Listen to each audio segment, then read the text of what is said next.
penyela. Iya, matur nuwun, Pak Munali. Masuk suara saya, Pak. Saya pakai HP. Oh, sangat-sangat mantap. Iya, iya. Assalamualaikum warahmatullahi wabarakatuh. Salam warahmatullahi wabarakatuh. Alhamdulillahirabbil alamin wassalatu wassalamu ala asyrofil anbiya'in wal mursalin wa ala alihi sahbihi ajmain. Yang saya hormati guru kita semua, Prof. Imam Robandi, yang tentu saja KSCM ini eh, dapat diselenggarakan atas izin beliau gitu ya Pak Munali. Saya tadinya sampai dengan hari Kamis pagi belum ada berita-berita kayak sampai Rabu malam itu. Rabu malam, itu kemudian Kamis pagi tidak ada sampai Kamis sore sampai Kamis malam. Tiba-tiba Jumat pagi ada berita. Nah, ini menunjukkan bahwa Bapak Ibu bahwa santri Irau itu ternyata eh, banyak yang sudah probandian banget gitu. Probandian banget itu maksudnya ketika setiap hari Jumat kita mempunyai kegiatan KSJM, kemudian ada satu hari Jumat yang kelihatannya adem-adem saja. Ini Mbak Silvi dan Pak Nunali itu kemudian bagaimana caranya agar hari Jumat ini dapat seperti pekan-pekan yang lalu, meskipun itu lebaran lah apalah tetap KSJM itu berjalan. Dan terima kasih tentu saja kepada invited speaker dadakan Ibu Sri Haryanti dari Semarang dan Ibu Isuki Muasona dari Probolinggo. Tadi ketika Mbak Silvi meminta saya untuk menjadi penyelaras, saya pakai, pekan kemarin moderatornya Pak Munali, penyelarasnya saya. Sekarang diulangi lagi, waduh nanti ini eh, bosen tidak, tetapi kalau tidak kemudian kita melangkah, kita maju, kemudian memastikan untuk mengerjakan sesuatu, nanti tidak jalan gitu nih Pak Munali. Jadi apapun dan eh, saya percaya bahwa malam ini kita akan mendapatkan banyak sekali apa tuh pengaruhnya organisasi profesi itu terhadap kebijakan publik. Karena profesi itu kan bermacam-macam. Ini ada Ikatan Dokter Indonesia, Ikatan Apoteker Indonesia, kemudian ada PGRI, di Muhammadiyah kita punya IGABA untuk guru-guru TK ABA itu Pak. Kemudian ada apa namanya? Banyak sekali yang memang terbentuk berdasarkan profesi.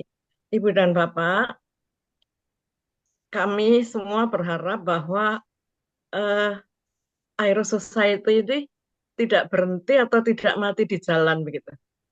Jadi apapun, ini sudah pertemuan yang ke-270 yang dimulai dari saya mencatatnya itu menjadi sejarah untuk saya itu.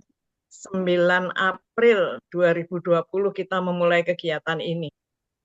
Terus tidak pernah ada Jumat yang lowong. Ada sekali saja, saya mengingat tapi tanggalnya saya lupa. Pernah dalam sekian tahun itu satu kali hari Jumat tidak ada KSJM. Jadi rasanya kalau anak sekolah gitu seperti libur panjang itu Pak Munali. Semalam saja tidak ada KSJM itu seperti libur panjang. Nah, Bapak dan Ibu, mari kita syukuri bahwa sampai saat ini kita diberi apa ya, diberi keistiqomahan untuk tetap belajar apapun yang kita pelajari. Jadi kita tidak memilih-milih, saya belajarnya ini saja tidak. Prof. Imam sering menyampaikan, ibarat kita memakan buah durian, tidak semua bagian dari durian itu dapat kita makan. Kita tidak mungkin memakan kulitnya misalnya seperti itu, tetapi tentu saja dari memakan buah durian itu akan banyak sari manfaat dan keenakan yang kita rasakan. Mari kita apa ya, kobarkan terus semangat belajar. Saya sungguh takjub gitu dan salut kepada teman-teman yang baru bergabung kemudian bersemangat sekali. Sekarang ini hampir setiap teman di Akhirnya saya ini menjadi TikToker gitu. Yang apa namanya? Tadinya diam, diam, diam bersembunyi begitu sekarang muncul semua alhamdulillah. Jadi Aira Society memang betul dikatakan sekolah peradaban.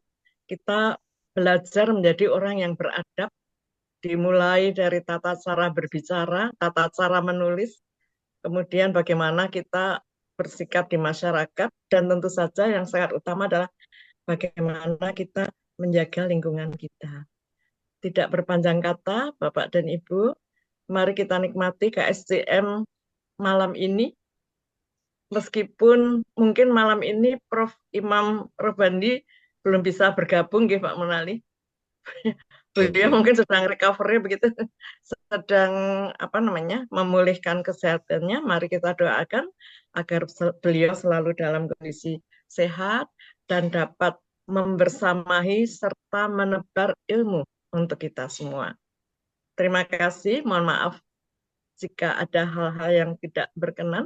Nasrun minallah wa fatun qarib. Assalamualaikum warahmatullahi wabarakatuh.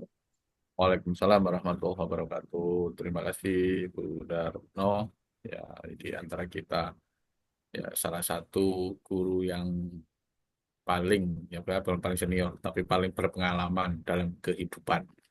Jadi Bapak Ibu intinya sesuai dengan ini nanti jangan diartikan kita ini tidak ada rotan akar pun jadi benten loh nggih. Ini tidak ada perunggu emas pun harus tetap dimunculkan kan begitu. Dan kita balik. Nah, mengapa kok hari ini yang profesi yang diangkat kok profesinya tentang kesehatan? Mengapa kok bukan profesi yang lain? Bukan tanpa alasan, ya kata Prof. Imam itu pasti karena salah satu profesi yang dalam tanda petik ya, yang mampu ya untuk menjadikan organisasi itu berjalan efektif hingga hari ini menurut pengamatan kami yang lemah itu adalah dari kesehatan. Ya, meskipun nanti mungkin ada perkembangan-perkembangan. Sehingga tadi itu sebetulnya saya menginginkan bahwa profesi itu mampu membuat kita yang bergabung di dalam organisasi itu menjadi sesuatu yang berharga. Nah, karena saya menganggap di perguruan atau di organisasi guru itu yang tadi sama Ibu Retno itu kan banyak. Ada PGRI, PGSI, ada Pergunu, ada FGM, ada IGI, ada PG apa yang non muslim itu juga ada dan seterusnya.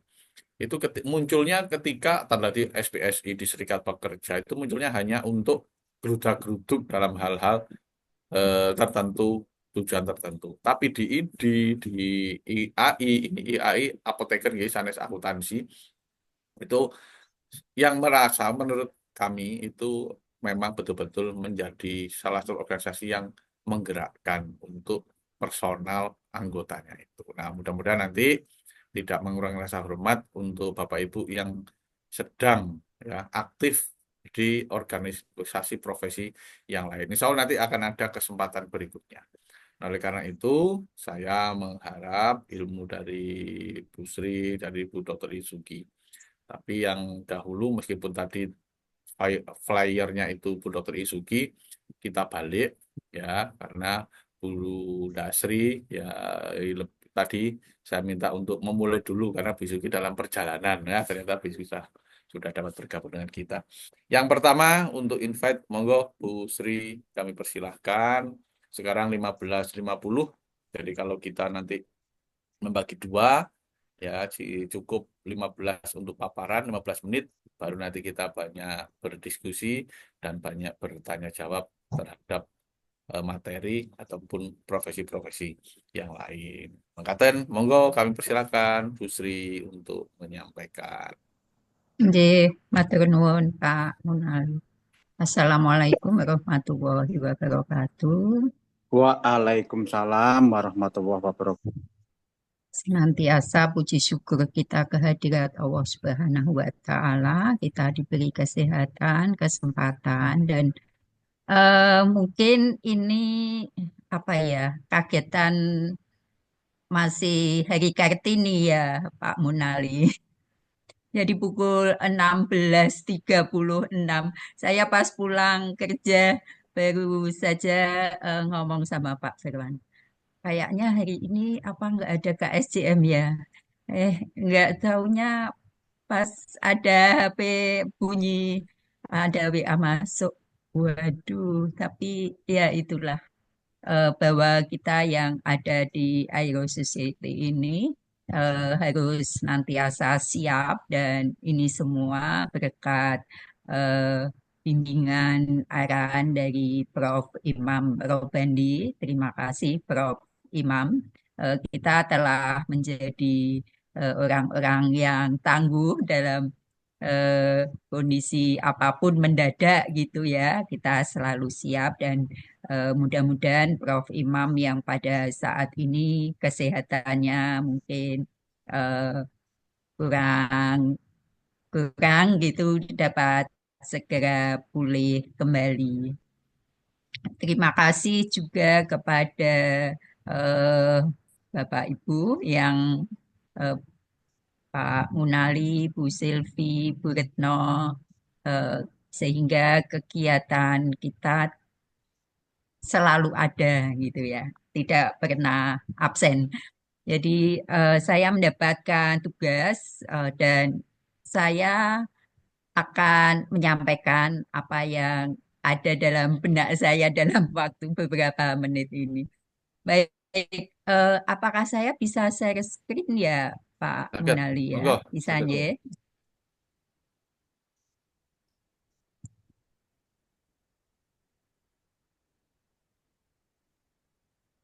Iya, ini adalah topik yang diberikan, yaitu peran strategis organisasi profesi dalam kebijakan publik ya.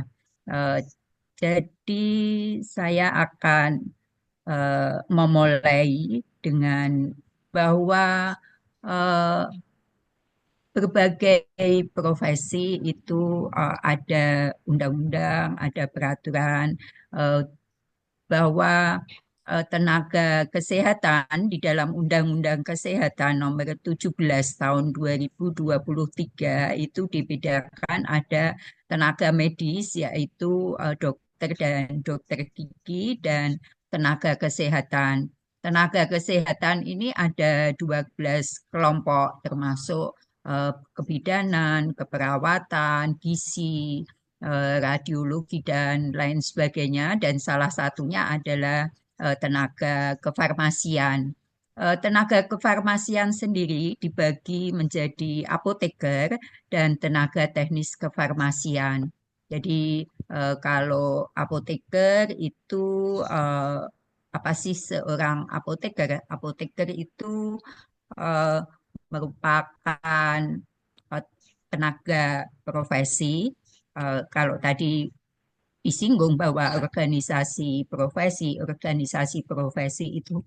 itu kan profesi dikatakan profesi melalui pendidikan. Jadi sekelompok orang yang telah menyelesaikan pendidikannya, keahliannya dan apoteker ini telah menyelesaikan pendidikan sarjana farmasi, kemudian menempuh pendidikan profesi apoteker sehingga menjadi seorang apoteker. Kalau dulu itu ada yang namanya AA atau asisten apoteker, yaitu yang mereka menyelesaikan pendidikan di tingkat sekolah lanjutan ya.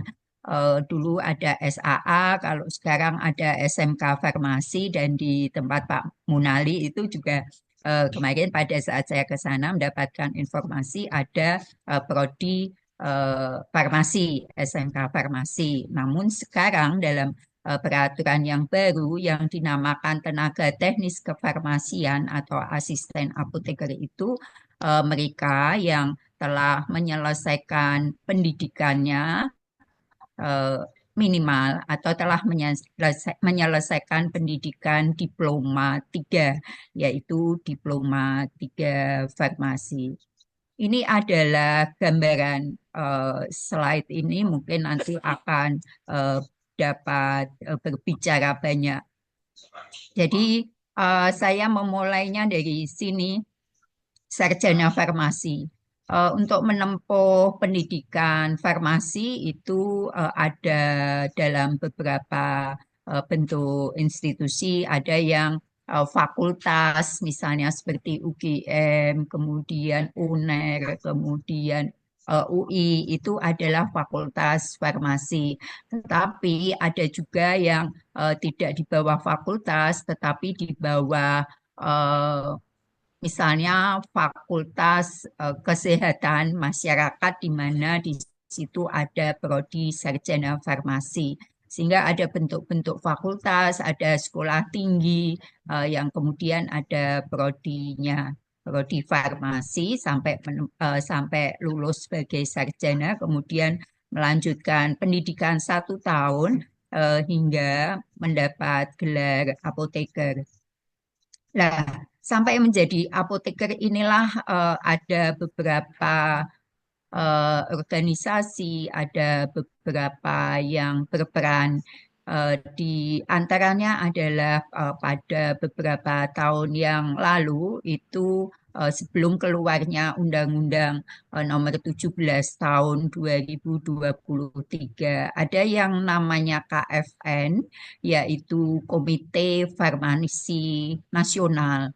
Kemudian ada yang namanya IAI, yaitu Ikatan Apoteker Indonesia, sebagai organisasi profesi, dan juga ada Asosiasi Pendidikan Tinggi Farmasi Indonesia. Jadi, KFN, IAI, dan APTFI pada saat itu eh, membuat merencanakan, karena kan sarjana pendidikan sarjana farmasi itu pada saat saya sekolah dulu tahun 80 itu hanya ada di perguruan tinggi negeri dan beberapa swasta yang tidak banyak. Tetapi pada saat ini ada sekitar atau lebih dari 250 program studi S1 farmasi.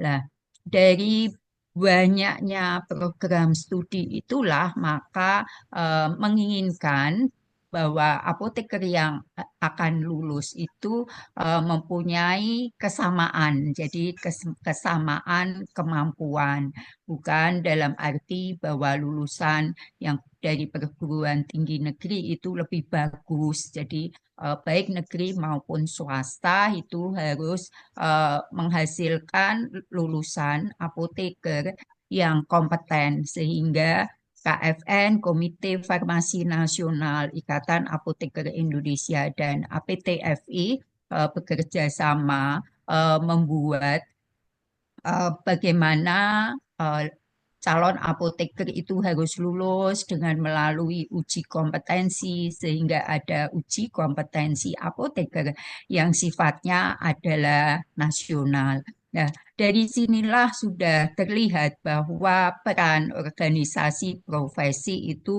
sudah mulai sebelum apoteker itu dihasilkan. Jadi akan melahirkan apoteker, organisasi profesi ini sudah berperan. Kenapa organisasi profesi itu berperan? Karena pada saat apoteker yang sudah lulus dan tergabung dalam Ikatan Apoteker Indonesia, maka bagaimana pekerjaan seorang apoteker, apa saja yang harus dimiliki, yang harus dikuasai, karena apa yang akan dikerjakan lebih banyak atau sering tidak sesuai dengan apa yang dipelajari secara teori di bangku kuliah. Sehingga Ikatan Apoteker pada saat itu juga menyusun apa yang namanya standar kompetensi apoteker Indonesia. Jadi standar kompetensi itu disusun jika apoteker itu bekerja di rumah sakit, maka apa saja yang harus dikuasai. Jika bekerja di apotek yang ada di komunitas, maka apa saja yang harus dikuasai. Jika bekerja di industri farmasi maupun industri obat tradisional, segala sesuatunya pada saat itu disusun oleh Ikatan Apoteker Indonesia. Sedangkan APTFI itu yang merupakan perkumpulan asosiasi dari prodi-prodi S1 farmasi dan apoteker bersepakat menyusun kurikulum secara nasional bahwa lulusan sarjana itu harus seperti apa, apoteker harus seperti apa, magister dan dokter seperti apa. Sehingga memang ada kurikulum yang sifatnya adalah nasional, walaupun ada kurikulum yang diserahkan kepada masing-masing prodi sesuai dengan apa yang ingin diunggulkan oleh prodi-prodi tersebut. Nah, apoteker yang sudah lulus itu harus mengucapkan sumpah atau lafal sumpah apoteker. Jadi pada saat pengucapan lafal sumpah apoteker diantaranya akan merahasiakan semua apa yang diketahui untuk kepentingan keilmuan dan tidak akan menyampaikan, membocorkan gitu ya kepada orang yang tidak berkepentingan. Jadi setelah mereka mengucapkan sumpah apoteker, maka tentunya akan dalam bahasa awamnya mencari pekerjaan. Nah, apoteker yang bekerja itu dikatakan akan melakukan pekerjaan kefarmasian. Kenapa dikatakan melakukan pekerjaan kefarmasian? Pekerjaan kefarmasian adalah pekerjaan seorang apoteker yang dia melayani kepada pasien. Jadi, saya seorang apoteker, walaupun di rumah saya juga punya apotek, berarti saya juga melakukan pekerjaan kefarmasian saya sebagai seorang apoteker. Tetapi dalam sehari-hari saya seorang dosen. Maka pekerjaan saya yang apoteker sebagai dosen itu tidak dianggap sebagai pekerjaan kefarmasian. Sehingga seorang apoteker juga bekerja lain-lain. Kalau bekerja di luar pekerjaan kefarmasian, maka apa yang harus dia patuhi tentu berbeda. Jadi kalau misalnya sebagai dosen, ya dengan tridermanya dan sebagainya. Sedangkan kalau melakukan pekerjaan kefarmasian itu merupakan pekerjaan yang tidak ringan karena harus mematuhi berbagai tatanan, aturan yang itu harus dipatuhi. Sebagai eh, informasi, seorang apoteker yang mengucapkan sumpah apoteker, maka akan mendapatkan apa yang namanya sertifikat kompetensi setelah mereka lulus dari uji kompetensi. Nah, sertifikat kompetensi ini masa berlakunya hanya 5 tahun, sehingga setelah 5 tahun maka harus diperpanjang. Jadi sertifikat kompetensi, sertifikat profesi itu digunakan untuk mendapatkan seorang apoteker yang lulus maka akan mendaftarkan namanya sehingga akan mendapatkan STRA, surat tanda registrasi apoteker. Nah, kepemilikan surat tanda registrasi apoteker ini digunakan jika dia akan berpraktek di apotek, maka dia harus mengurus apa yang namanya surat izin pengelolaan apotek, harus mendapatkan surat izin apotek, apoteknya itu. Nah, itu semua adalah tatanan, aturan yang ada, baik itu aturan-aturan yang merupakan peraturan dari menteri maupun aturan yang ditetapkan oleh kalau sekarang itu mengajukan izin membuka apotek itu ke kalau dulu Dinas Kesehatan tingkat 2, sekarang ke pemerintah kota, baik itu apa balai kota maupun kabupaten dengan rekomendasi dari Dinas Kesehatan dan di situ juga akan ada aturan-aturan. Nah, eh, dalam melakukan pekerjaan kefarmasian itu ada aturan misalnya bahwa apoteker hanya boleh menyerahkan obat keras dengan resep dokter. Apoteker tidak boleh menyerahkan antibiotik tanpa resep dokter dan bermacam-macam. Sehingga di apotek itu kan ada penggolongan-penggolongan obat yang dikatakan sebagai obat bebas, bebas terbatas, keras, psikotropika, narkotika. Nah, jika di dalam melakukan pekerjaan kefarmasian, seorang apoteker dalam tanda kutip tersandung gitu ya. Tersandung itu mungkin ada aturan-aturan yang dilanggar sehingga apoteknya harus ditutup, izinnya harus dicabut. Maka organisasi profesi itu akan membantu anggotanya.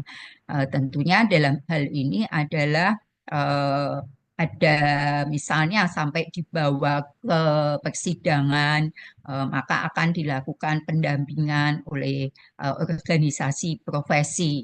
Nah, tentunya dengan catatan jika si apoteker itu memang benar tidak melanggar aturan-aturan yang sudah ditetapkan gitu. Nah, jadi itu diantaranya juga peran organisasi profesi. Kalau dulu sebelum keluarnya Undang-Undang Kesehatan terbaru, organisasi profesi untuk apoteker itu hanya IAI. IAI adalah Ikatan Apoteker Indonesia.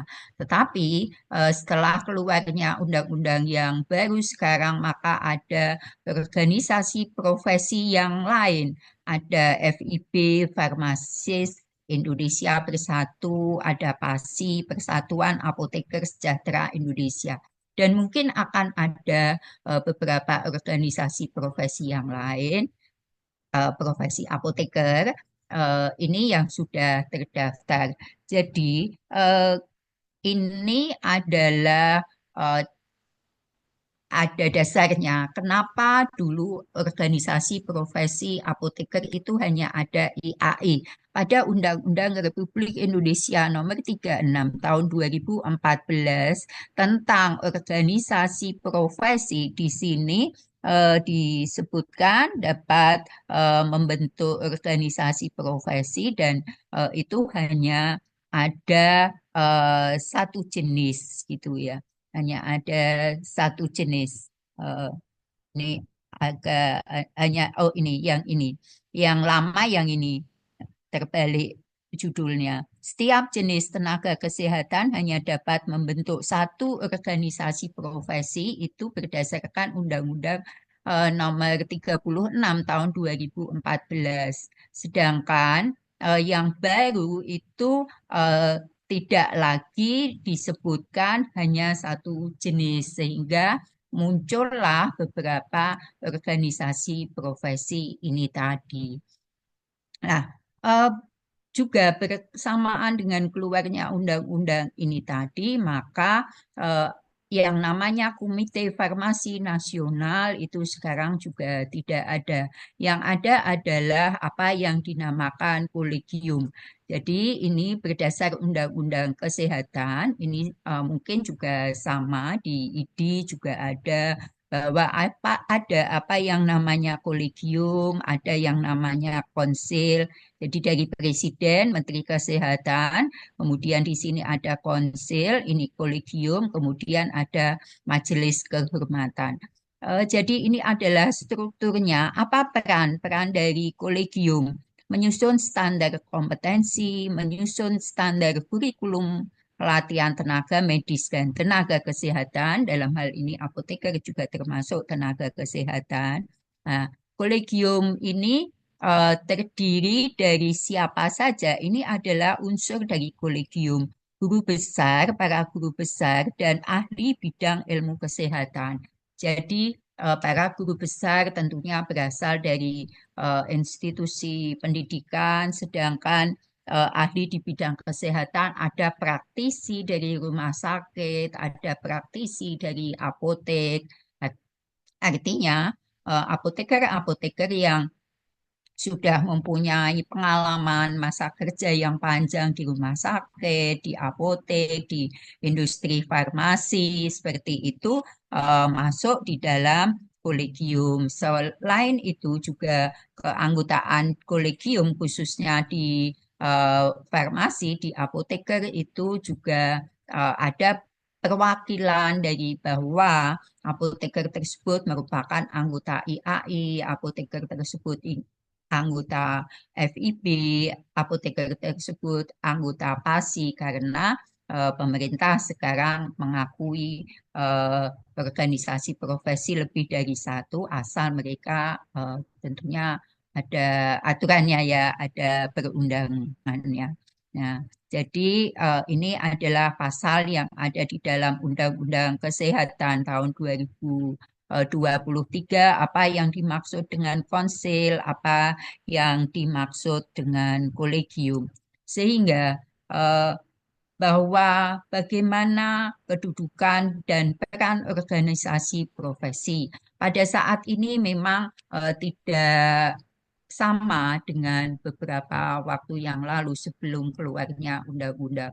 Eh, Sebelum 2023 untuk pendirian sebuah apotek maka harus ada rekomendasi dari organisasi profesi. Di dalam memberikan rekomendasi maka organisasi profesi tersebut akan menilai bagaimana anggotanya, apakah dia masih kompeten, apakah dia layak di dalam karena kan kompetensi itu bisa saja karena sakit mungkin sehingga tidak dapat melakukan pekerjaannya dengan baik. Walaupun sampai saat ini masih ada apa yang namanya pengumpulan SKP. SKP itu Satuan Kredit Profesi. Jadi setiap apoteker itu karena kan eh, bahwa apoteker itu salah satunya harus belajar seumur hidup gitu ya. Jadi harus mengumpulkan SKP melalui pembelajaran, dia mengikuti pembelajaran seminar, workshop, tentunya adalah seminar dan workshop yang tentang kefarmasian dan itu harus terkumpul sampai berapa SKP. Jadi kalau dulu organisasi profesi akan memberikan rekomendasi, kemudian juga di dalam pengumpulan SKP itu akan menilai. Saya pernah sebagai ketua Badan Sertifikasi Daerah Provinsi Jawa Tengah sehingga memvalidasi perolehan sertifikat para anggota yang akan memperpanjang masa pengajuan STR-nya ya. Jadi itu harus divalidasi gitu. Jadi itu dulu peran organisasi profesi. Kalau sekarang tidak sampai begitu detail dalamnya karena sekarang ada kolegium. Sekarang kolegium inilah yang nanti akan memvalidasi sertifikat-sertifikat yang diperoleh para apoteker dalam pengumpulan SKP. Namun organisasi profesi tetap masih eh, mengiringi, mendampingi para anggotanya, diantaranya dengan menyelenggarakan pelatihan, dengan menyelenggarakan workshop, kemudian membentuk, ada himpunan-himpunan lagi, himpunan seminat farmasi rumah sakit, himpunan seminat farmasi komunitas, mereka yang bekerja di apotek dan lain sebagainya. Sehingga kebutuhannya apa? Ini masih di didampingi oleh para pengurus sehingga para pengurus IAI, para pengurus FIB, pengurus PASI itu paling tidak akan mengadakan, menyelenggarakan kegiatan, pelatihan, seminar dan sebagainya. Sehingga memang ada tujuan sampai ke masyarakat luas bahwa seorang apoteker itu harus melakukan pekerjaan tidak boleh salah dan kompetensinya harus dijaga, keilmuannya harus dijaga dan dapat memberikan sumbangsih yang besar kepada masyarakat. Jadi mungkin itu yang dapat saya sampaikan dengan persiapan yang sangat mendadak. Mudah-mudahan apa yang sedikit ini dapat bermanfaat, paling tidak memberikan informasi kepada Bapak Ibu yang bukan apoteker. Demikian, wassalamualaikum warahmatullahi wabarakatuh. Waalaikumsalam warahmatullahi wabarakatuh. Luar biasa, Bu Sri. Jadi ditahan dulu Bapak Ibu pertanyaannya. Silakan disimpulkan. Nanti ada door prize di masing-masing laji Bapak Ibu di rumah. Ya, untuk pertanyaan. Berikutnya, ini yang tadi memegang kunci. Jadi kalau tadi itu saya Bu Dokter Izuki tidak sanggup, Cak, gitu ya, KSDM ini tidak jadi. Kenapa? Karena poinnya nanti Bu Izuki dapat sanggup mengisi, maka yang lain nanti pasti dapat. Itu ternyata Bu Izuki, ya siap, siap. Itu ya langsung Bu Sri kita dikontak, langsung siap. Berarti betul. Monggo Bu Dokter Izuki untuk memberikan materi kalau tadi farmasi sekarang tentang dokter. Bapak Ibu disiapkan ballpointnya, disiapkan kertasnya. Siapa tahu nanti di belakang Bapak Ibu ada tulisan yang membuka door prize itu. Monggo Bu Dokter. Matur nuwun Cak Munali. Assalamualaikum warahmatullahi wabarakatuh.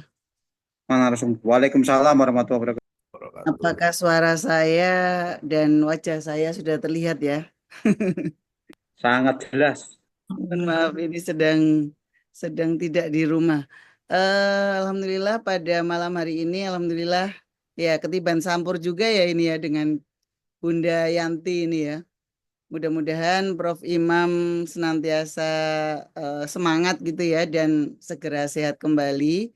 Dan di sini sebenarnya saya juga bingung mau apa yang disampaikan ini. Akhirnya ya sedikit nyerempet-nyerempet lah. Kalau Bunda Yanti tadi sudah mengupas Undang-Undang 17 tahun 2023 ya yang memang awal terbentuknya terbentuknya atau terbitnya awal disahkannya undang-undang tersebut kontroversi sekali. Mungkin banyak teman-teman juga yang dalam organisasi profesi ini juga ikut demo gitu ya Bunda Yanti. Mungkin teman-temannya Bunda Yanti juga ikut demo sampai Jakarta. Kalau Iya, saya Bu. kemarin, nggih.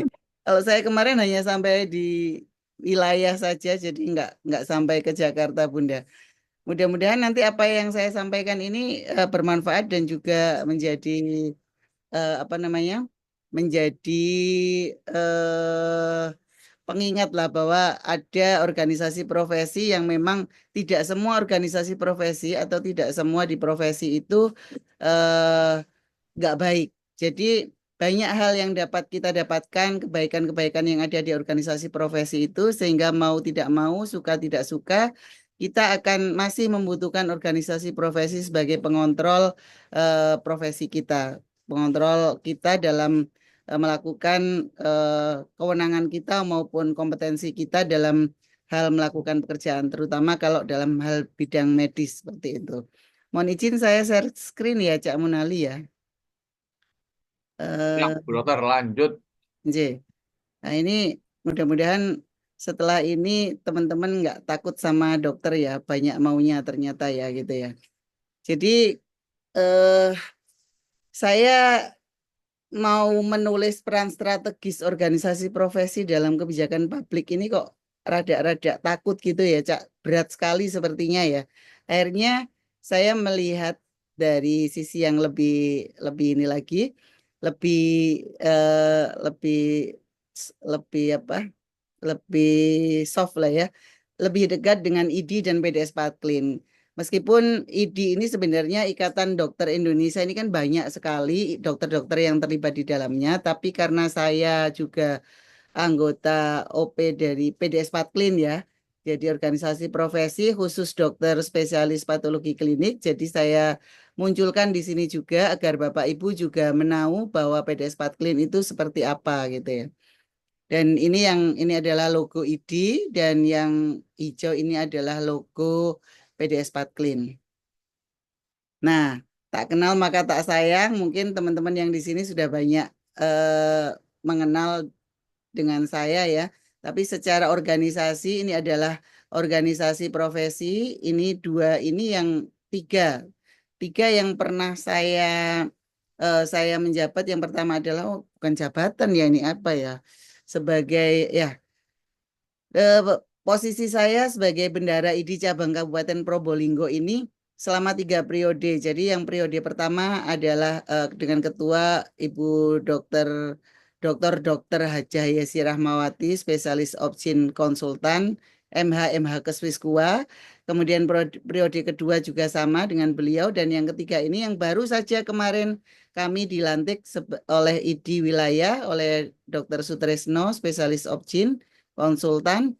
Ini ketuanya adalah Dr. Syahrudi, spesialis bedah Vinaj. Dan kemudian sebagai sekretaris 2 pengurus pusat Perhimpunan Dokter Patologi Klinik, ini periode 2019 sampai 2022, yang pada saat COVID-19 ini sangat-sangat banyak sekali kegiatannya, hampir setiap hari tidak tidur karena kita melakukan kegiatan di laboratorium, juga melakukan peningkatan kompetensi untuk sejawat-sejawat semuanya, termasuk untuk mitra kerja kita di ATLM maupun perawat maupun bidan-bidan yang lain dan juga dokter-dokter lain. Dan yang terakhir ini adalah saya sebagai anggota Pokja Infeksi, pengurus pusat PDS Patklin dalam 2022 sampai 2025. Ini nanti berakhir di bulan Oktober pada saat Konas di Medan. Dan di sini pekerjaannya salah satunya adalah mengumpulkan atau melakukan surveillance antibiogram atau petakuman dari rumah sakit se-Indonesia, mulai dari kelas tipe rumah sakit D ya, kelas B, kelas D, kelas C, kelas B, dan kelas A, semuanya kita kumpulkan jadi satu dan kita kelola untuk menjadi pedoman nasional seperti itu. Nah, ini sekilas tentang IDI ya, Ikatan Dokter Indonesia ini organisasi profesi dokter. Kalau tadi IAI ini ada macamnya, dokter juga sekarang sudah ada banyak macamnya, tapi yang terbanyak masih Ikatan Dokter Indonesia atau IDI ini ya. Dan di IDI ini, di Indonesia ini, organisasi IDI ini bertugas menjaga standar etik dan kompetensi, juga memperjuangkan hak tenaga medis atau dokter itu sendiri. Nah, tercatat ada 45 bagian dari IDI, yang di sini adalah salah satunya adalah perhimpunan kami, Perhimpunan Dokter Spesialis Patologi Klinik. Mungkin lebih ya kalau sekarang ya, coba nanti kita cek ulang lagi apakah betul dokter spesialis di Indonesia masih ada 45 atau justru lebih banyak lagi karena banyak bermunculan dokter spesialis-spesialis baru di Indonesia. Nah, khusus untuk Perhimpunan Dokter Spesialis Patologi Klinik ini, kami dari Ikatan Dokter Spesialis Patologi Klinik ini, Perhimpunan Dokter Spesialis Patologi Klinik ini, yang kita naungi adalah semua profesi dokter spesialis patologi klinik. Nah, apa itu dokter patologi klinik? Ya, ini kalau yang sewu sebentar sebelum masuk TikTok, karena tadi Bunda Yanti juga sudah mengenalkan TikTok. Bunda Retno ya. Jadi Bunda Retno ini memang sekarang sedang seneng-senengnya berTikTok ini Bapak Ibu semuanya. Jadi saya juga ikut-ikutan gitu ya, mengenalkan diri dengan TikTok gitu ya. Dan ini yang foto yang atas ada pelantikan pengurus kemarin. Kalau Bapak Ibu melihat mungkin saya ada di belakangnya Pak Dandim ini ya. Pak Dandimnya tinggi sekali, jadi tidak terlihat gitu ya. Kemudian yang bawah ini adalah pelantikan kami pada saat di Jakarta tahun 2022 yang lalu gitu ya. Nah, coba kita cek ini ya, kita cek. Assalamualaikum sahabat semuanya. Mudah-mudahan suaranya terdengar ya. Ada dokter yang kerjanya agar Bapak Ibu tidak terlihat pasien, namun sangat penting menentukan penyakit kamu semua. Kita dengarkan sebentar. Yes, betul. Dokter spesialis patologi klinik. Kami bukan pesulap, bukan penyihir, tetapi dapat membantu dokter kamu untuk menentukan penyakit kamu dengan tepat. Bayangin pada saat kamu sedang sakit, kemudian diminta untuk tes darah, tes urin, dan juga lain-lain, mungkin dahak dan lain-lain. Hasil-hasil semuanya itu tidak otomatis dan tidak secara ajaib keluar. Di sana membutuhkan tata laksana di laboratorium. Kami akan menganalisis, kemudian kami baca dan kami interpretasi sehingga dapat membantu dokter-dokter kamu untuk menentukan penyakit kamu. Darahmu terlalu encer atau terlalu pekat, atau ternyata terjadi infeksi atau kanker. Nah, dari balik layar semua itu akan dapat terjawab. Ya, kerja kami memang di laboratorium, tetapi hasil kami dapat menunjang perawatan baik itu di poliklinik maupun di perawatan rawat inap. Semua membantu diagnosis yang tepat dan pengobatan yang cepat. Jadi jangan lupa, di balik hasil labmu ada kami, dokter spesialis patologi klinik. Sebentar. Ya, baik. Masih terlihat ya presentasinya? Oke. Masih, Bu Dok. Kami lanjutkan kembali.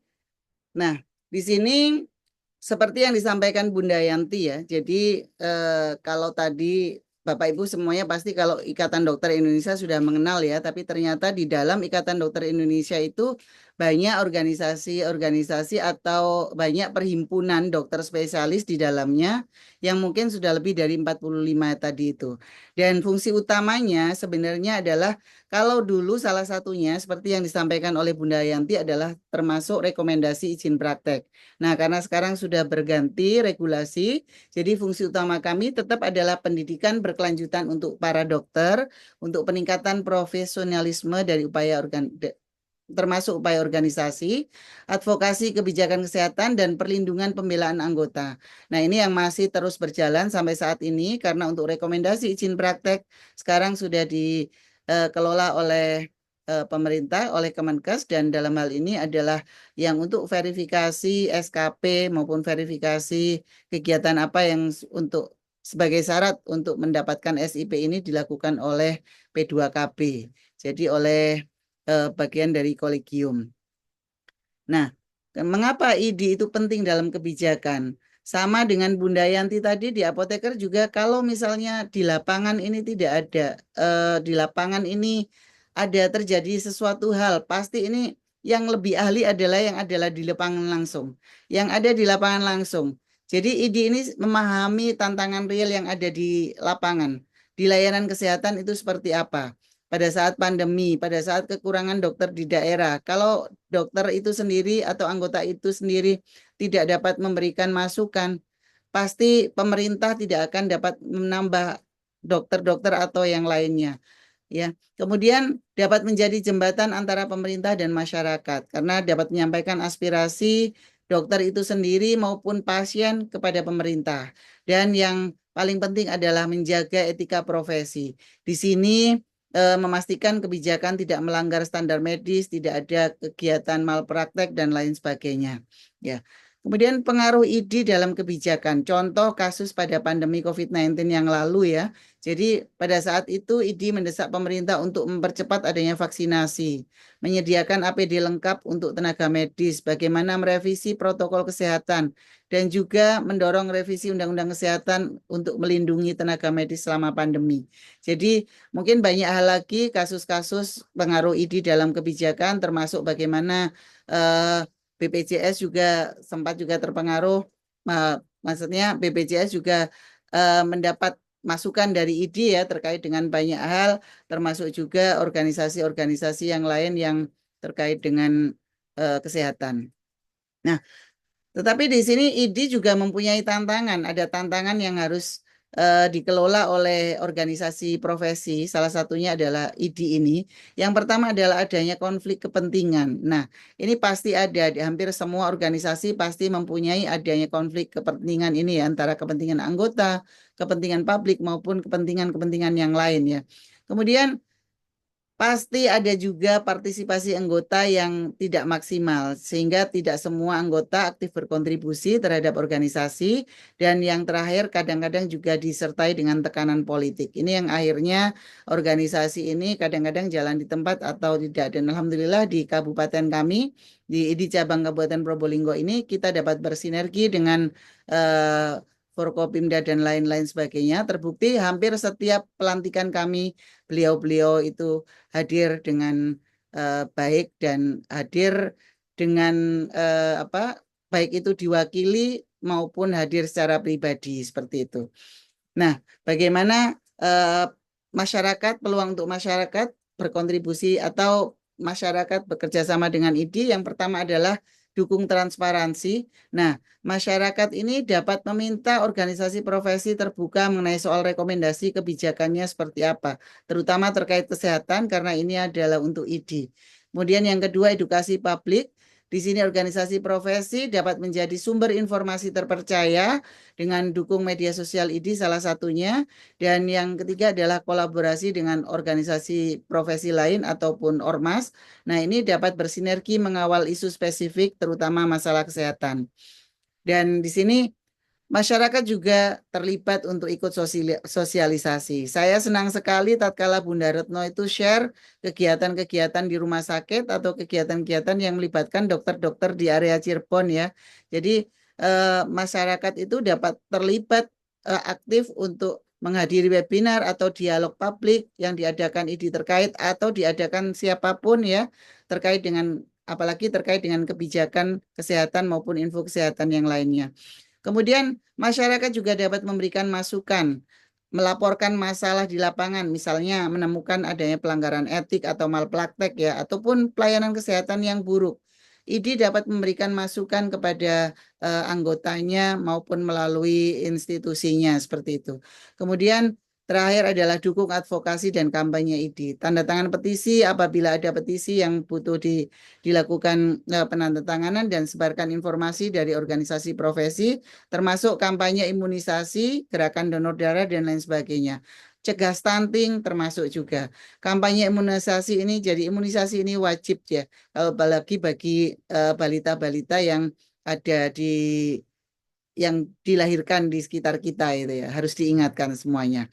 Nah, di sini ID sebagai mitra masyarakat, OP sebagai mitra masyarakat ya. Karena organisasi profesi ini jembatan pemerintah, ahli dan masyarakat. Selain itu juga menjadi mitra strategis masyarakat dan pemerintah. Selain untuk memastikan kebijakan publik berkualitas, adil dan berbasis bukti, masyarakat perlu aktif berkolaborasi. Jadi intinya masyarakat dan ID, masyarakat dan organisasi profesi ini harus ada bersinergi, harus ada kolaborasi yang baik, sinergisitas yang baik, sehingga tercapailah Indonesia sehat ini ya. Mudah-mudahan itu yang dapat kami sampaikan. Ini saya spill sedikit, ini adalah ruangan ID, rumah ID kami, jadi gedung ID yang ada di Kabupaten Probolinggo. Kalau Bapak Ibu sedang dolan ke arah timur, silakan mampir, nanti cari saja Dr. Izuki di sini atau teman-teman ID yang lain. Terima kasih. Di sini saya sampaikan kepada ada sahabat kami yang bergabung di sini, Dr. Kartika sebagai Sekretaris ID dan juga Dr. Sagung Ketua Bidang Organisasi. Matur nuwun Cak Munali, kami kembalikan ke Cak Munali untuk dilanjutkan kembali. Assalamualaikum warahmatullahi wabarakatuh. Waalaikumsalam warahmatullahi wabarakatuh. Waduh, kita kasih plus untuk Ibu dokter kita dua-duanya. Dokter patologi, satu dokter spesialis farmasi apotik. Sebenarnya dokter Bu Sri. Hai Bapak Ibu, ternyata kita juga semakin menambah pengetahuan terkait dengan fungsi dari sebuah organisasi profesi. Ternyata juga tidak hanya di guru yang banyak profesi atau organisasi dari profesi yang sama. Ternyata di ID juga ada, ternyata di IAI juga ada, dan pasti juga banyak kepentingan yang memang ingin disalurkan melalui sebuah wadah organisasi. Manfaatnya juga banyak. Nah, monggo kita buka tanya jawab. Ya, silahkan kalau yang ingin bertanya seperti biasa, ada raise hand atau di kolom chat. Tapi kalau pesertanya 35, hemat saya langsung saja dapat raise hand, memperkenalkan diri, nama, asal, kemudian pertanyaan. Insya Allah nanti langsung dijawab oleh para narasumber yang sudah sangat berpengalaman, ya, lihat dari kurikulum VT terkait organisasi. Baik, yang pertama Ibu kita dari Cirebon, tapi sementara tinggal di Jogja dan sedang menuju Salatiga. Dapat 7 nilainya. Monggo Bu Retno. Iya, terima kasih. Terima kasih waktunya Pak Munali. Saya ingin bertanya sedikit saja ke Ibu Dr. Sri Haryanti. Bu Yanti, kalau dulu kan SAA itu, Sekolah Asisten Apoteker, itu kan menjadi asisten apoteker, yang kemudian menurut aturan baru asisten apoteker itu adalah lulusan dari D3 farmasi, Bu. Nah sekarang, kalau anak-anak lulusan, kalau dulu SAA, sekarang SMK farmasi, itu kalau lapangan kerjanya, maksudnya lapangan kerja ketika dia mempunyai ijazah SMK farmasi, Bu, sebagai apa gitu. Kalau dulu kan asisten apoteker gitu. Nah sekarang kalau dia misalnya yang gampang saja, misalnya dia di apotek di rumah sakit itu kan ada apotek. Anak-anak SMK farmasi kami banyak yang bekerja di situ, dia sebagai apa nih Bu? Itu saja pertanyaannya. Terima kasih Pak. Terima kasih Bu Retno. Jadi ini terkait dengan lulusan SMK, kira-kira kalau bekerja di apotek itu sebagai apa? Monggo Bu Dokter Sri. Ya, baik Bu Retno. Terima kasih perhatiannya. Jadi gini Bu Retno, kalau dulu lulusan SAA gitu ya, yang dulu banget kan SAA, terus habis itu SMF, Sekolah Menengah Farmasi, terus sekarang ini SMK Farmasi. Pada saat AA, SMF itu kan masih izinnya ke Dinas Kesehatan. Tapi sekarang kalau SMK itu kan ke Dinas Pendidikan. Oh iya. Sehingga kurikulumnya juga sangat beda. Nah, apa yang membedakan? Kalau dulu bahwa eh, asisten apoteker itu lulusan SMF, maka apotek kalau mengajukan izin apotek itu ada syaratnya, ada apoteker dan ada AA, sehingga di dalam mengajukan izin kan lulusan SAA, lulusan SMF itu juga ijazahnya didaftarkan, sehingga dia mempunyai surat izin juga gitu. Tetapi sekarang itu tidak. Kalau bekerjanya sih masih sama. Jadi kalau lulusan D3 tadi sebagai tenaga teknis kefarmasian, di mana di dalam melakukan pekerjaan di bawah pengawasan seorang apoteker. Maka yang lulusan SMK sekarang ini menjadi asistennya TTK. Jadi mereka sih misalnya apa masih bisa apotek mungkin menerima dia lulusan SMK, kemudian di rumah sakit, kemudian di industri. Hanya saja kan eh, kewenangannya yang dibatasi dan tidak lagi tidak lagi mengurus surat izin seperti itu. Sehingga lulusan alumninya Pak Munali yang dari SMK Farmasi itu pun juga masih tetap ya mencari pekerjaan juga mudah. Di tempat kami, di yayasan kami itu juga eh, SAA itu sejak tahun 53 sampai sekarang masih punya SMK dan mereka juga banyak bekerja di industri, banyak juga kalau apotek yang besar butuh tenaga yang banyak itu ya masih ada apotekernya, ada lulusan D3, ada lulusan SMK. Jadi itu pekerjaan tergantung siapa yang menerima. Hanya saja kalau di rumah sakit pemerintah itu kan sepertinya mereka yang diterima itu minimal D3. Karena beberapa waktu yang lalu banyak PNS yang lulusan SMF, SAA, mereka harus eh, melanjutkan studi. Waktu itu pemerintah tahun berapa ya? Pemerintah waktu itu untuk pertama dan terakhir membiayai PNS yang sekolah SMF, sekolahnya SMF untuk melanjutkan ke D3 hanya 1 tahun dan dibiayai oleh pemerintah. Karena kalau tidak mendapatkan gelar ahli madya, lulusan D3, maka tidak akan mendapatkan tunjangan tunjangan apa gitu ya di PNS itu. Itu Bu Retno mungkin yang dapat saya Terima sampaikan. kasih Bu, matur nuwun sangat cukup jelas. Matur nuwun. Terima kasih Bu Dokter. Jadi SMK memang bergantung regulasi dan salah satu pengambil kebijakan, pengambil regulasi itu adalah organisasi profesi. Salah satunya itu yang saya tahu. Nah, kalau belum ada yang tanya, saya sebenarnya ingin tanya ke Dokter Izuki sebetulnya terkait dengan peran ID dalam tanda petik terkait dengan etika. Jadi beberapa kali kalau di profesi yang lain kan memang profesi itu kalau untuk kegiatan pelatihan, kegiatan diklat, kegiatan peningkatan itu hampir tidak pernah ada hal-hal yang berbeda, tidak dibahas lah. Tapi ketika ada semacam tindakan-tindakan dari personal, ya, dari penyandang profesi itu, katakanlah kalau tadi malpraktek lah, atau asusila, atau yang lain yang kriminal, seterusnya, itu biasanya kan langsung menyangkutkan pada lembaga, ya, lembaga. Kalau dia apotek mungkin salah obat misalnya, itu yang dituduh kan bukan peraciknya, tapi kan di atasnya atau apotekernya.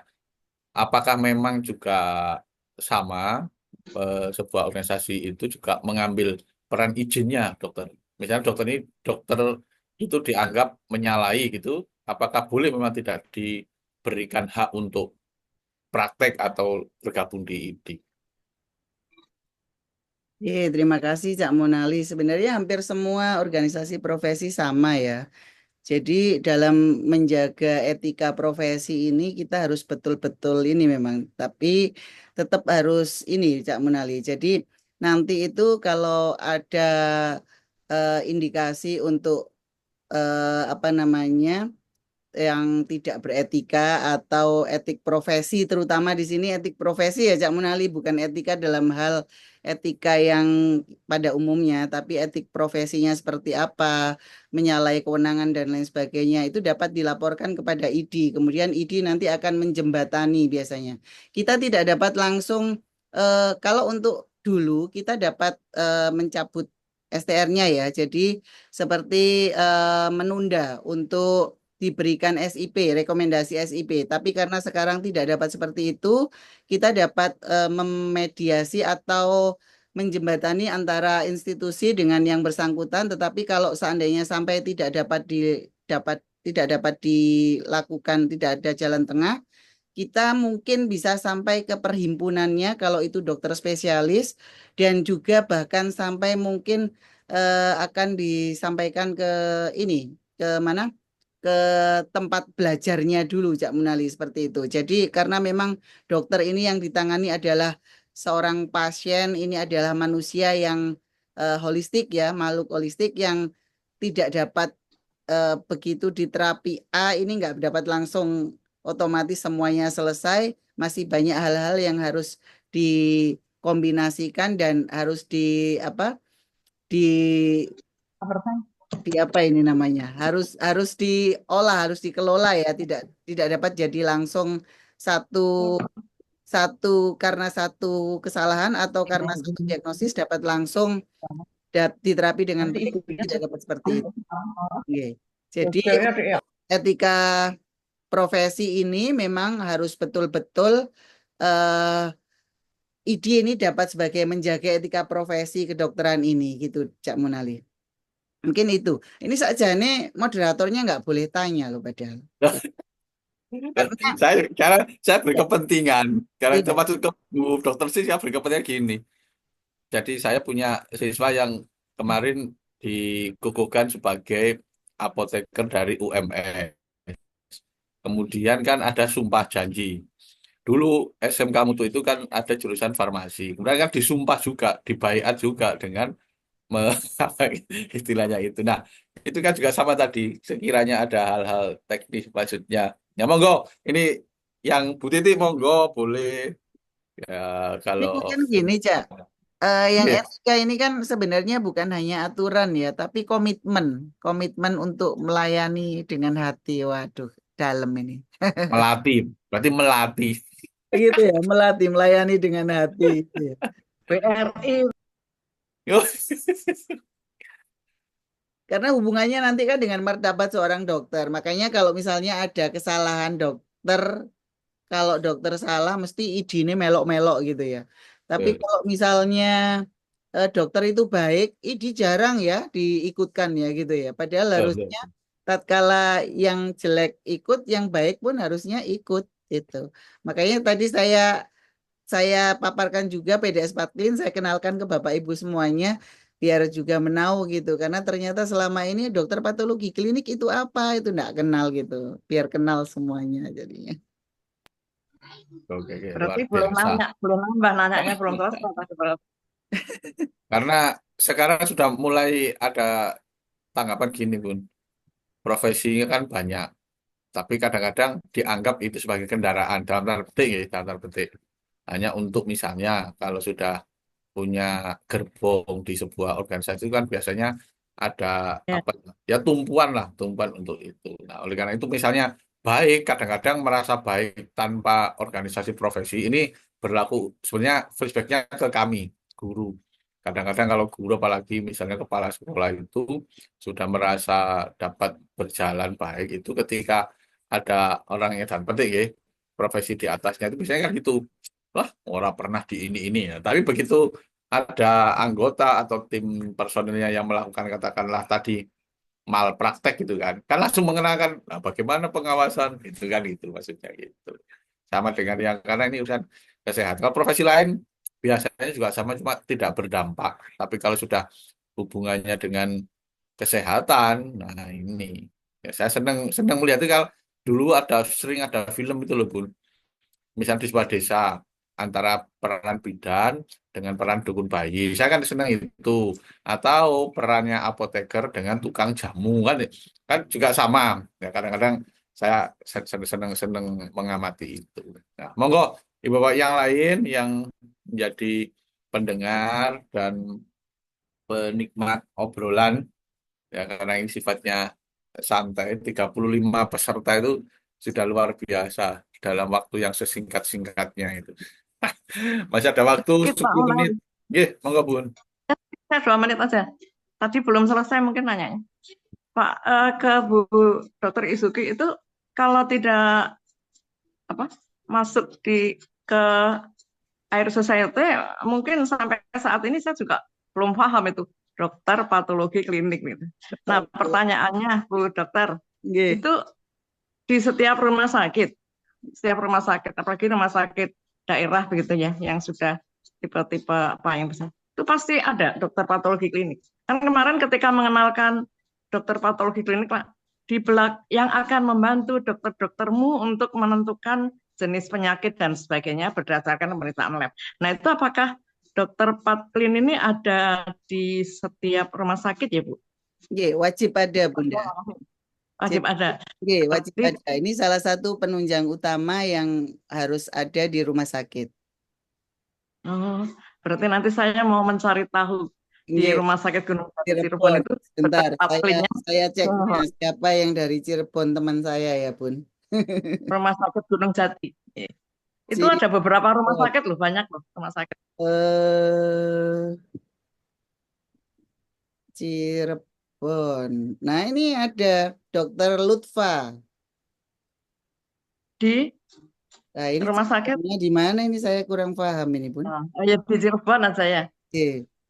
Karena Kemudian Dokter Rose Indriati. Coba nanti saya lebih tanya dari lagi. rumah sakitnya itu banyak. Berarti kalau syaratnya sebuah rumah sakit Oke. Kalau sementara ini kan satu dokter itu boleh bekerja di 3 tempat Pun. Jadi tempat ya. kalau farmasi mungkin sama ya, tapi kalau dokter ini sementara masih 3 tempat, tetapi sudah mulai sepertinya sudah akan mulai bergeser mengurangi 3 SIP ini. Katanya sih harus monoloyalitas, jadi hanya satu tempat. Tapi sementara ini memang seperti saya ini kan hanya bekerja di 2 tempat, ini pun sudah ngos-ngosan gitu ya. Jadi hebat sekali teman-teman saya yang bekerja di 3 tempat itu. Masya Allah. Mantap Ya ini. nanti Ya, mencari informasi. siap. Ya, kan berarti Titip salam ke kalau beliau-beliau ya. Waalaikumsalam disampaikan nanti. Ini apa namanya?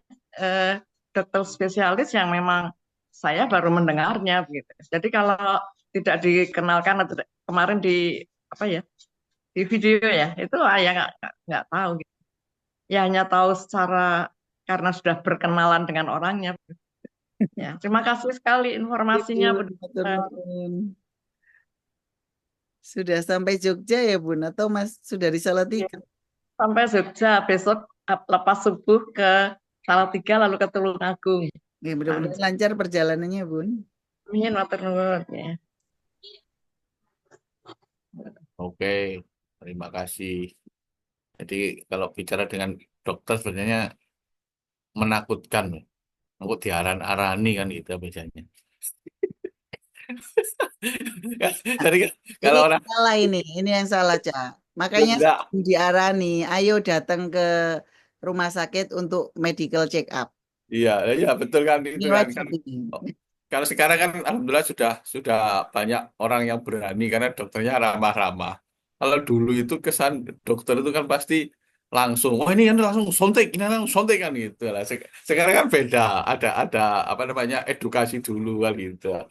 Jadi kalau Bu Titik nanti ke Bu Isugi tanyanya gimana Bun ini kulitnya biar tidak cepet ngisut ini bagaimana kan itu kan. Itu Mbak Silvi kali ya, Pak Ustadz. Kalau itu tanyanya ke SPDVE, Oh gitu ya. spesialis dermatologi, venerologi, dan estetika. Oh, Atau ke buku-buku. spesialis BPRE, bedah plastik dan Nah, rekonstruksi loh. nah, Rekonstruksi. itu kalau pakai obatnya dari Bunda sih kira-kira apa yang bikin ini?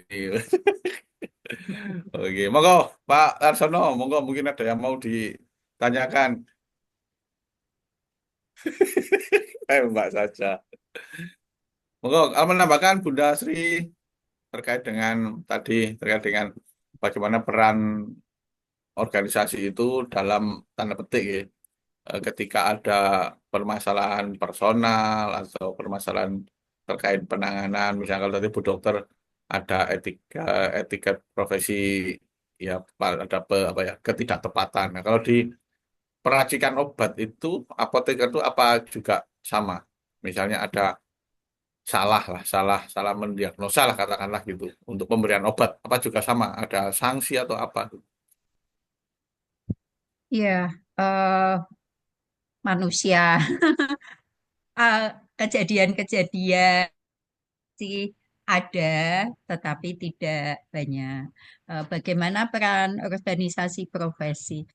Jadi pernah itu di Semarang ini ya, di Semarang bahwa pada waktu itu seorang apoteker kaitannya dengan obat narkotika gitu. Dianggap dia bersalah, namun setelah dalam pemeriksaan kan bukan kesalahan dia.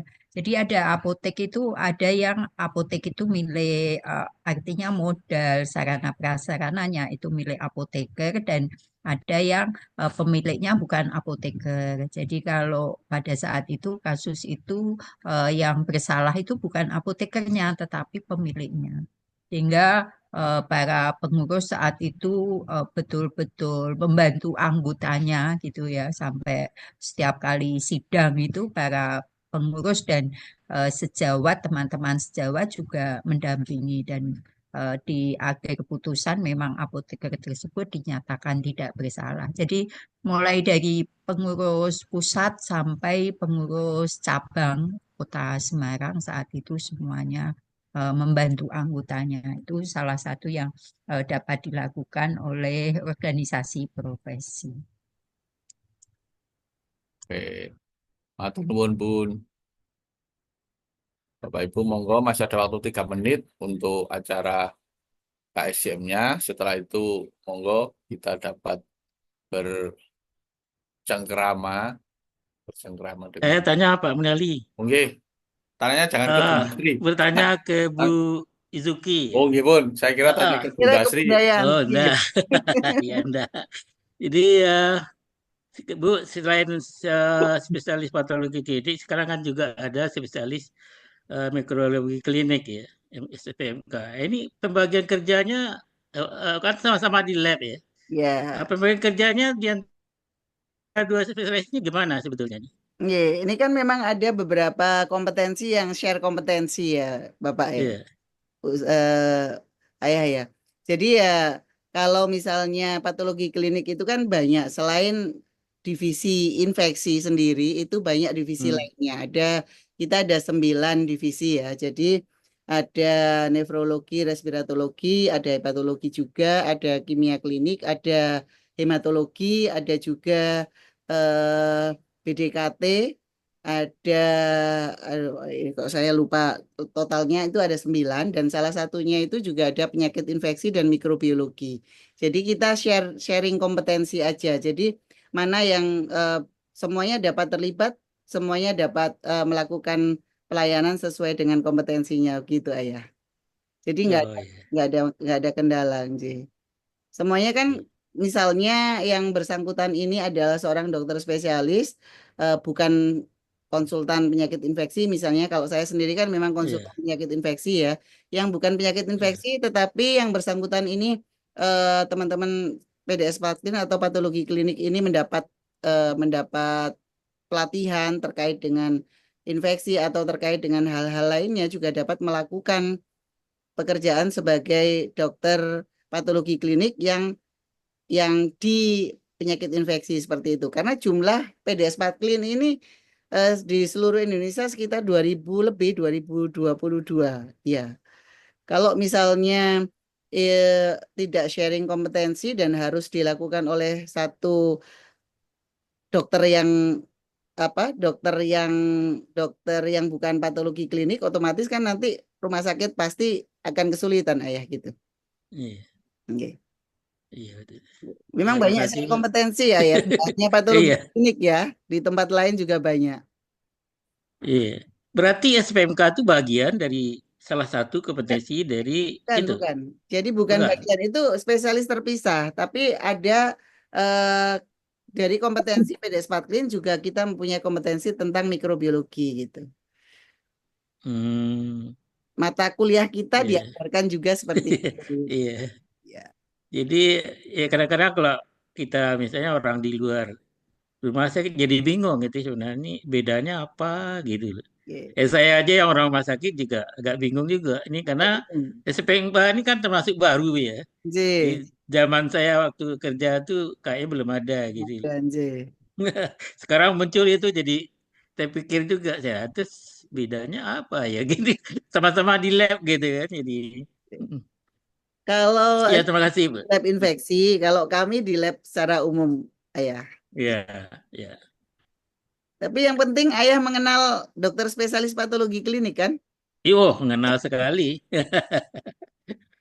Dokter Malah Yeki. akrab saya tuh dengan Oke, dokter patologi Yeki. klinik itu. Oke. Oke, baik. Ya, terima kasih. Terima kasih. Baik, terima kasih Bu Dokter Isuki, Bu Dokter Sri, Bapak Ibu semua. Sementara sebagai standar formal harus ada konklusi, maka sebenarnya ada dua poin yang dapat kita ambil pelajaran terkait dengan organisasi profesi, yaitu yang pertama tentang fungsinya. Ternyata fungsinya merupakan pelindung, ya. Artinya ada semacam payung hukum untuk aktivitas kita sebagai anggota.